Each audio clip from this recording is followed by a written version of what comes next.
A paz do Senhor, amados irmãos, aqui é o pastor Amadeu Júnior, e é com alegria que nós damos continuidade à leitura e aos comentários do livro de 1 Crônicas. Louvado seja Deus, chegamos ao capítulo 26, com muita alegria. Mas antes de adentrarmos ao capítulo 26, faremos um breve e pequeno resumo acerca do capítulo 25. Pois bem, o significado que nós temos costumeiro de profetizar é usar a voz para serviço e glória de Deus, sobre a impulsão divina. Aqui a palavra é usada no sentido de cantar e tocar louvores a Deus, evidentemente sobre a influência do próprio Espírito Santo. Segundo o Novo Concerto, profetizar é uma das principais manifestações do Espírito entre nós cristãos, que somos cheios do Espírito Santo. Cantar ao Senhor é, sobretudo, um meio de louvar a Deus e de glorificar o seu nome. É importante lembrarmos que Davi, na verdade, não criou nada sobre a sua imaginação humana. Sendo um homem segundo o coração de Deus, o rei foi instruído pelo próprio Espírito Santo para servir a sua geração segundo os desígnios de Deus. Ele mostra profeticamente como seria o modelo de culto da futura igreja de Deus. Daí podemos entender pela revelação do Espírito Santo que o Senhor habita no meio dos louvores. Em várias visões bíblicas do céu, mostra que nós pertencemos ao céu, que somos seres celestiais. Então, sempre devemos louvar a Deus. Sendo assim, a Igreja de Cristo adota um sistema de culto davídico que é semelhante, ao sistema de culto davídico. Somos cidadãos do céu, pois o reino de Deus está em nós. Logo, devemos sempre louvar ao Senhor. Graças a Deus. Louvado seja o nome do Senhor Jesus Cristo. Amém? Adentremos ao capítulo de número 26. Bom, o capítulo 26, ele introduz um grupo de levitas que aparentemente tem tarefas simples. Eles incluem, primeiramente, os porteiros, que vai do versículo 1 ao versículo 19, os tesoureiros, do versículo 20 ao 28, mas também juízes e vários servos civis que trabalhavam fora do templo, ali do versículo 29 ao 32. Eles representam os dois grupos finais dos 4 mencionados no capítulo 23. Os porteiros incorporam também os tesoureiros aqui, enquanto os vários oficiais nos versículos 30 e 32, do 30 a 32, estão associados com os oficiais e juízes. Algo muito importante é afirmado pela inclusão destes grupos. Ainda que eles possam parecer representar um desvio do tema principal de Crônicas, na medida em que o povo de Deus dá atenção adequada ao seu status como uma comunidade adoradora, a distinção entre o sagrado e o secular, ela desaparece. Em que sentido? Calma que eu vou te explicar. Toda tarefa que é mundana, ou que é secular, ou especializada, religiosa ou leiga, tem um valor aos olhos de Deus. Todo levita estava tão envolvido no serviço do templo do Senhor como os sacerdotes e os seus assistentes imediatos. O que quer dizer isso, queridos? Todas as nossas tarefas, sejam elas na liturgia do culto, sejam elas durante o trabalho na igreja, ou sejam elas do nosso movimento secular, todas elas devem girar em torno de glorificar e servir a Deus. Nós somos sacerdotes de Deus em qualquer lugar que estivermos, em nossos trabalhos, em nossos afazeres do cotidiano e na casa de Deus.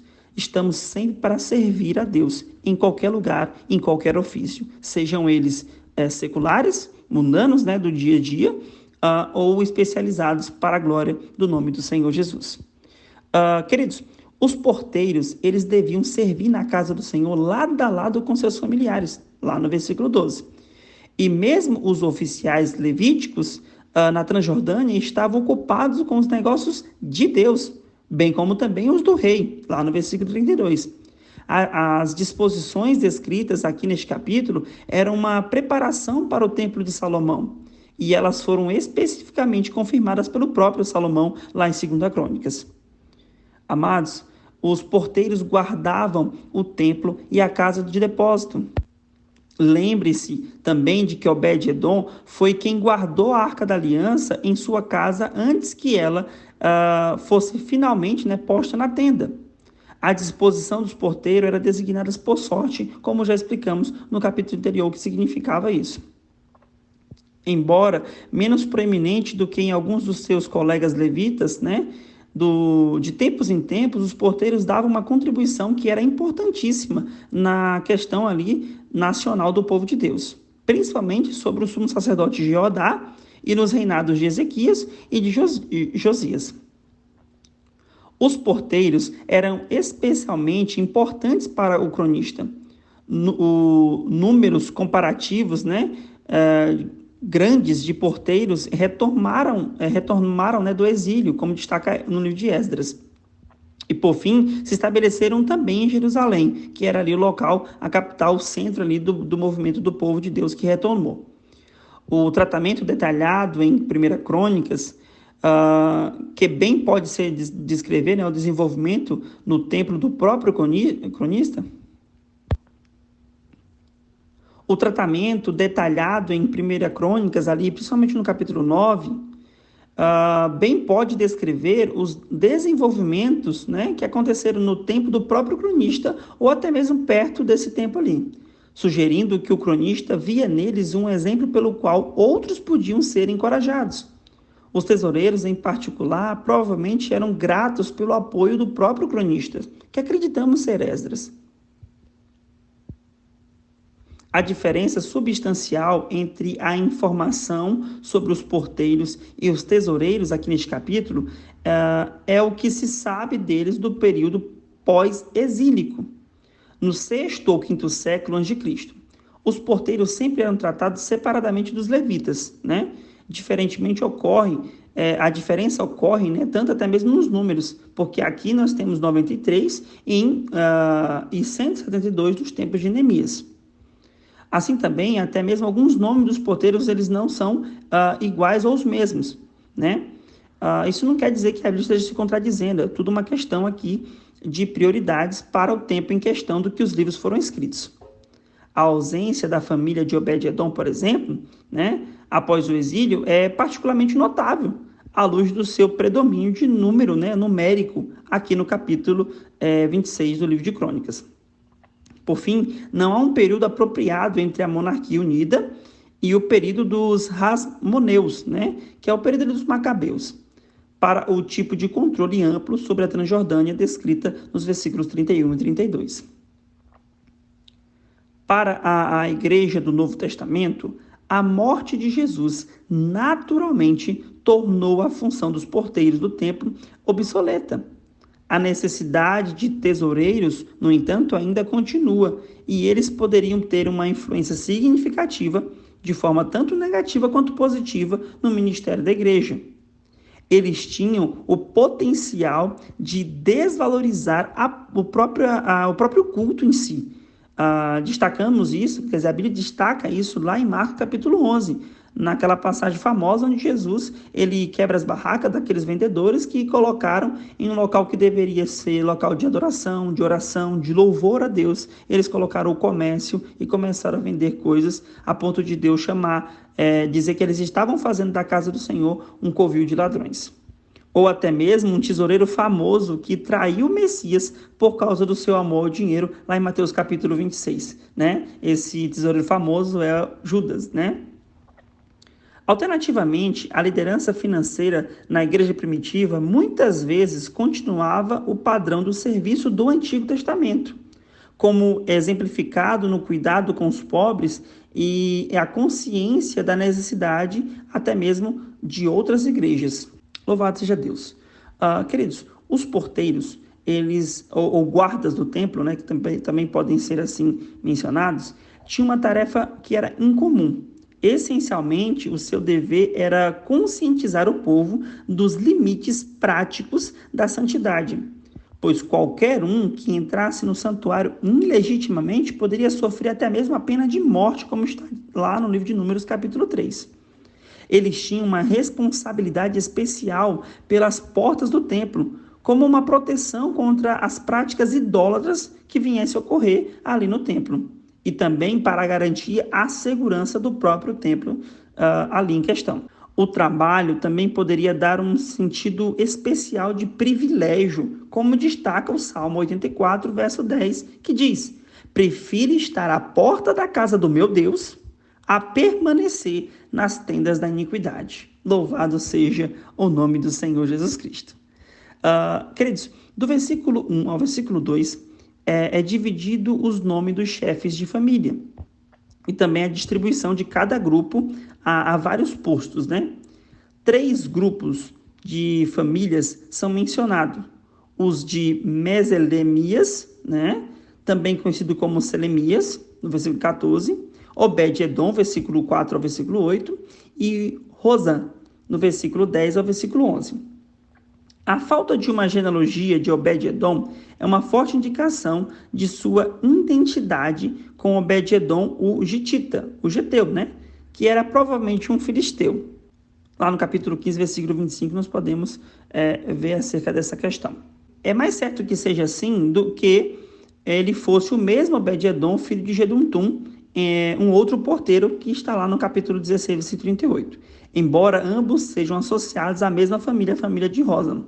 A melhor tradução para os homens capazes, como está no versículo 7, são homens de habilidade, homens fortes e valentes.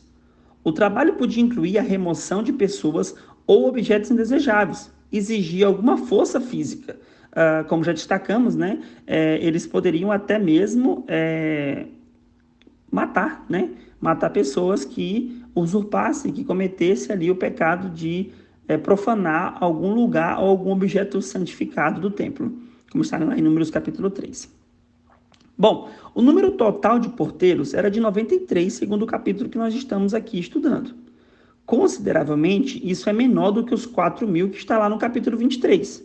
Mas assim como nós explicamos lá no caso dos músicos, o número maior podia ser reduzido, né? Ou seja, a diferença reduzida consideravelmente quando explicamos que 93 representava ali 40 clãs diferentes, ou seja, 40 famílias. Se você fizer uma soma rápida, vai dar 3.000 e alguma coisa, chega ali próximo dos 4.000. Sorte foram lançadas para os seus deveres, ou seja, para seus compromissos e serviço. Desta vez com base mais no grupo de famílias do que nas famílias individuais, como antes, lá no capítulo 24 e também no capítulo 25. Os descendentes de Meselemias, né, os Selemias, como também está no versículo 14, e os de Obed-Edom, foram ambos divididos em 2 por meio da linhagem separada a partir dos seus primogênitos. Foram eles Zacarias, versículo 14, e Semaias, versículo 6 a 7. O número total de posições era 24, mas elas não foram distribuídas uniformemente entre os 24 familiares destacados nestes versículos. Bom, nem mesmo correspondem aos 24 turnos de sacerdotes e levitas. Os guardas que ficavam na porta leste parece ter sido uma posição de maior responsabilidade. Esta porta levaria diretamente à entrada do templo. Mas ele também reflete o fato de que, nos tempos pós-exílicos, foi conhecido como a Porta do Rei. Talvez isso identifique a importância que foi dada a essa porta. O papel de Zacarias como um conselheiro sábio pode também indicar uma posição oficial, até mesmo como conselheiro do rei, ou seja, um conselheiro real. A necessidade de um outro guarda na porta sul, como destaca o versículo 15, é muitas vezes alega-se, né, a questão de que isso estava se referindo à planta do segundo templo e não à planta do templo de Salomão. Porque no templo de Salomão, argumenta-se que a entrada sul era ligada diretamente ao palácio real, tornando a necessidade de um segundo guarda ali, né, desnecessária. Mas Ezequias, no capítulo 43, versículos 7 e 8, está preocupado com a idolatria nos recintos do templo. E a estrutura próxima à Porta do Sul muito provavelmente era um lugar elevado, ou até mesmo um cemitério real, como parte do palácio. Em qualquer caso, era firme a convicção de Ezequias de que a necessidade de preservar a santidade do templo não era de modo nenhum diminuída por causa da proximidade com os edifícios reais. Falemos um pouco agora sobre os tesoureiros do templo. O capítulo 26, a partir do versículo 20 até o 28, ele vai destacar sobre eles para nós. Os tesoureiros estavam associados com os porteiros, porque as tesourarias, né, ou casas de depósito, como destaca o próprio texto do versículo 15 ao versículo 17, no templo ficava bem perto das portas. Duas tesourarias separadas são mencionadas. A geral, onde ficavam os tesouros da casa de Deus, versículo 20 e 22, que era supervisionada pelos gersonitas, e a especial para os tesouros das coisas consagradas, as coisas que foram separadas, né? Sob o controle dos selomitas, um aramita, né, que fazia esse controle. As coisas consagradas eram um espólio de guerra dado pelo próprio Davi, ou seja, eram coisas conquistadas ali nas batalhas travadas por Davi. Ou até mesmo outros líderes, como destaca o versículo 28. Os eventos aos quais os versículos 28 se referem não são mencionados apenas aqui, salvo talvez no caso de Saul. Leiamos o versículo 28. Como também tudo quanto tinha consagrado Samuel, o vidente, e Saul, filho de Quis, e Abner, filho de Ner, e Joabe, filho de Zeruia, tudo quanto qualquer tinha consagrado estava debaixo da mão de Selomite e também dos seus irmãos. Uma declaração de que essas ofertas eram para o reparo do templo, ali no versículo 27, ou pode também traduzir como manutenção ou conservação, ela é um pouco inesperada. Por quê? Porque ela ainda, ou seja, o templo ainda não tinha sido construído. Ou essa tradução, né, é uma indicação de que a data, de que estava se referindo a uma coisa posterior, né, ou seja, esse versículo estava se referindo a uma data posterior, ou a palavra deve ser compreendida no sentido de fortalecimento. As referências à construção de Samuel, Saul, Abner e Joabe são notáveis, né? Talvez reflita o interesse do autor em mostrar que todo Israel estava associado a uma instituição religiosa que era a instituição daquela nação. Tenha em mente que os judeus levavam dízimos e ofertas para o templo como parte da sua adoração. E todos esses bens tinham de ser estocados, inventariados e protegidos. Assim, acima de tudo, o tesouro do templo continha objetos de valor consagrados ao Senhor, como também materiais necessários para o culto do Senhor. Era importante impedir que as especiarias, ou seja, a farinha e outros itens fossem contaminados durante o armazenamento. Os oficiais levitas, por todo Israel, enquanto os aramitas eram tesoureiros do templo, os isaritas, né, e os hebronitas tinham o dever de cuidar das questões externas. Somente sobre os elitas não são dados detalhes. Os oficiais e juízes correspondem ao quarto grupo de levitas que está lá no capítulo 23. Outros oficiais eram ativos a oeste do Jordão e na Transjordânia, embora ainda se considerasse que eles estavam fazendo a obra do Senhor. Eles também eram oficiais reais a serviço do rei, como está lá no versículo 30. Este era um novo desenvolvimento, mas não está claro se isso começou ou não no reinado de Davi. E porque o número de oficiais a leste do Jordão, com folga, era maior do que o número deles no oeste.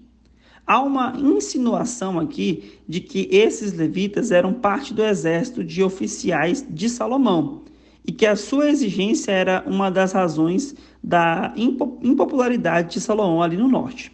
Em nenhum outro momento durante a monarquia, tanto administradores sobre o controle de Jerusalém foram ativos, né, na Transjordânia. Pense aqui comigo neste momento.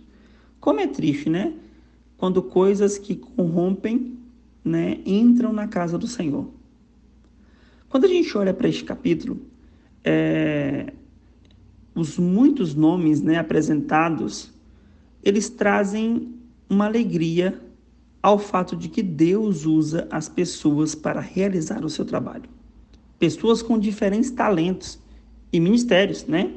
Alguns dos serviços do templo lideravam os cânticos de louvor ao Senhor. Outros tocavam os instrumentos. Alguns guardavam o tesouro. Outros inventariavam os presentes trazidos ao templo. Os sacerdotes ofereciam os sacrifícios ao Senhor e cuidavam do culto diariamente.